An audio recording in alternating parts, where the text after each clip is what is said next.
Hey guys, gonna start doing a video on redoing my 390 here for my 63.5 Ford Galaxy. Yeah, this engine here is a 1965 going in the said that's my 63.5 Galaxy right there. After 1964, the thrust bearing is right in here for the crankshaft, holds it from going in and out. And this is one of the old ones right here.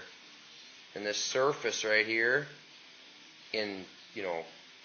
before 1964, this surface, there was a lot less surface area there. So to have a 64 on up engine, this is a little bit better. So I sent all the rods out, had them balanced, so they all are within what the frig was it, 1 to 2 grams, something, but kind of hard to read. But you can see, anybody that knows me, my favorite number is stamped in right here. Yeah, that's my identity right there. Alright, so got one of the rod caps off there. It's been rotated a few times, torqued them all down, rotated the crankshaft about, 8 revolutions or so, and then gonna pull all the caps back off like this. Pull them all off, and then I'm gonna plastic gauge them just so I know in the back of my mind where I'm running at, with the oil tolerances. So yeah, gotta go get the plastic gauge and we'll go from there. Okay, so it's hard to focus in on this. That green thing right there is a thin piece of wax from, this is plastic gauge, it's a strip right here. They make a bunch of different sizes of it. It's well, if you open it up, it's a big long piece inside there. But yeah, you put that little piece of wax in there, make sure there's no oil, etc., etc. Put the rod cap back on.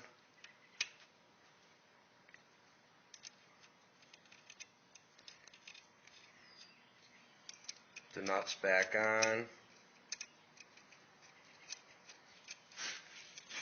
And then you torque it back down to spec.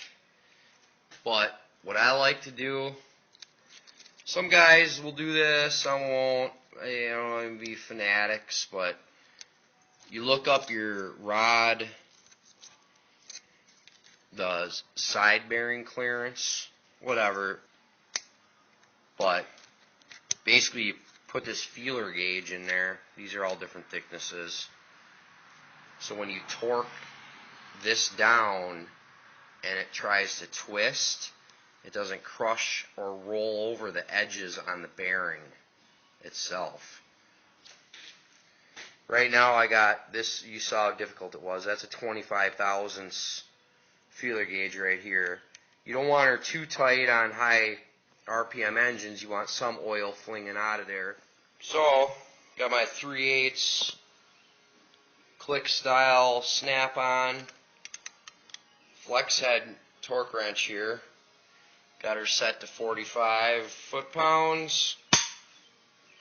We know that's 45. And we know that's 45. I got the feeler gauge between here to hold her.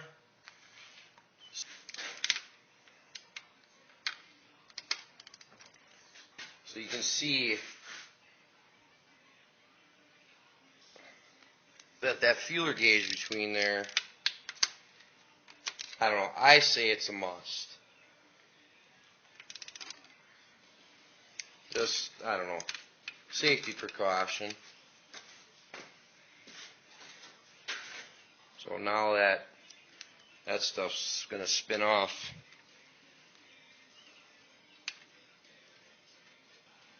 Another note, you do not want to rotate the crankshaft over with the little piece of wax plastigage on there, because it will smear it all over.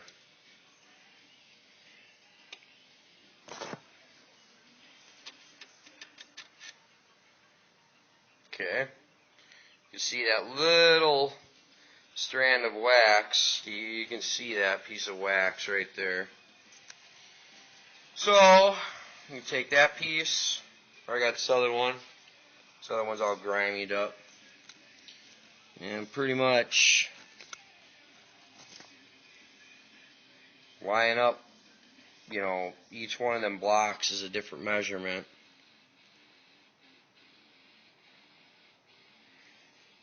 Now I'm going to say we got 0.0015 heavy.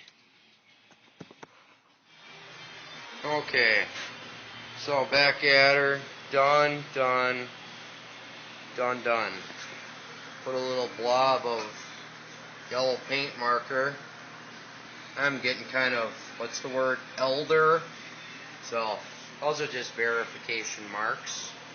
I'm ready to put this cap back on. And then after that I got 3 left. So I got some white lithium assembly lube all goobered up on that.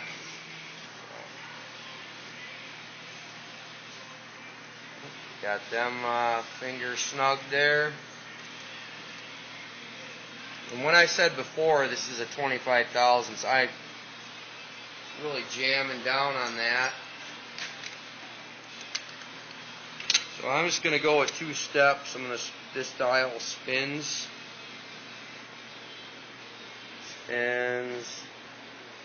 We got 20.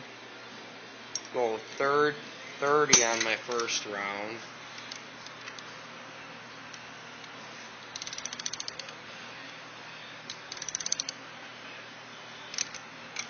It's going snug.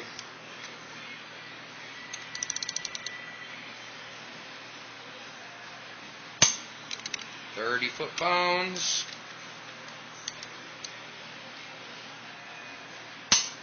£30 foot-pounds. Go back down here. That snap sound was this. Snap block. And tune her down. Sorry about that. Tune her up to 45.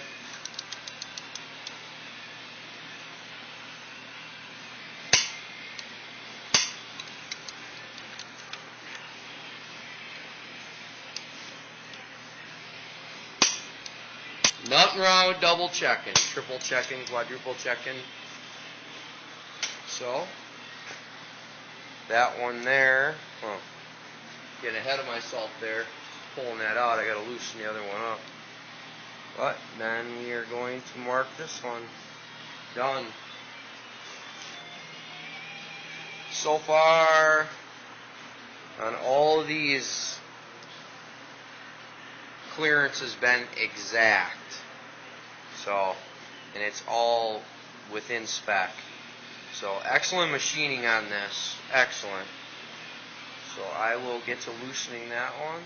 And just so you guys know, this is being supervised by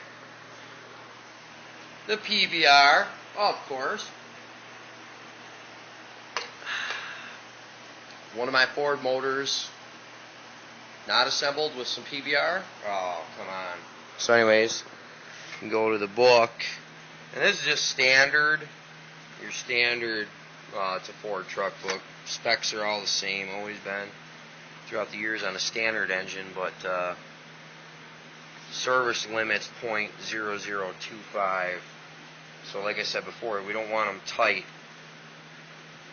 So .0015, it's hard to read, but if you look through any of these other books, so you can get off eBay or whatever.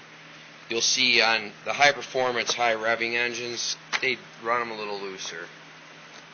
So I'm looking for consistency.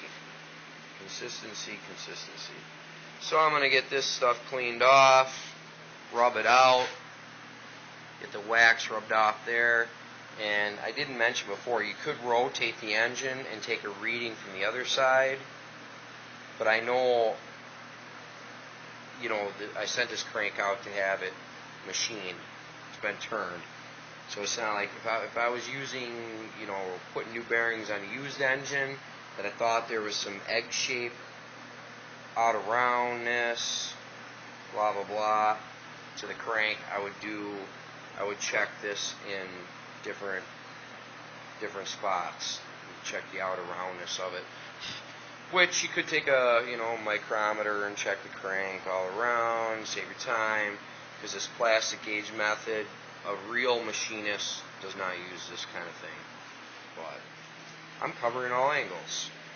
So, out. Hey guys, figured I'd do another video now that I calmed down a little bit to wrap up my project I got going over here. But first, I'm going to show you the bike, because now she's clean.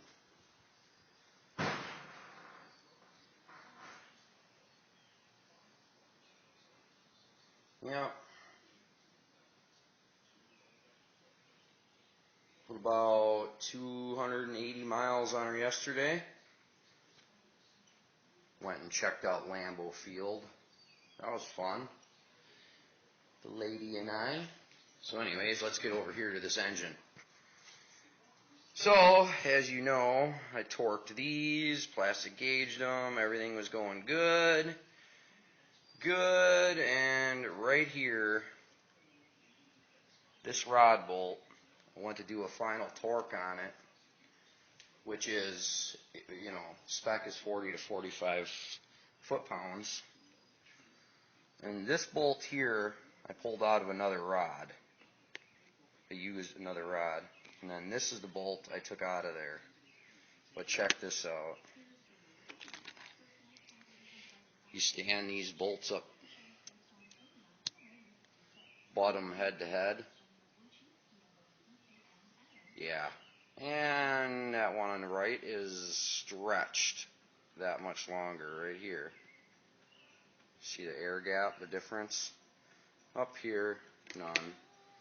And if you look really close to it, you see how it's stretched? Just dickered. So, I ordered me a set of ARP rod bolts, and I think I'm going to ordered some main studs for it, and I'm going to put the main studs in, and I'll check it out. I know the torque on them is different. It's actually, the thread depth of the stud goes down further, so it sucks, but I'm going to have to take this stuff back out, and yeah, so that's where I ended up, and that's where the pry bar ended up, and the rest of it's up there.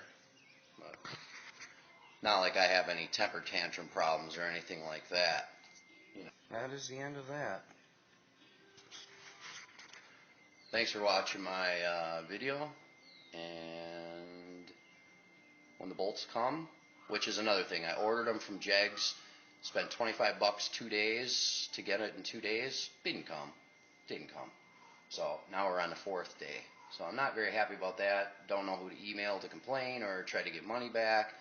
But every time I do this 1 day overnight shipping, I get hose bagged. So Mr. Bill won't be doing that anymore.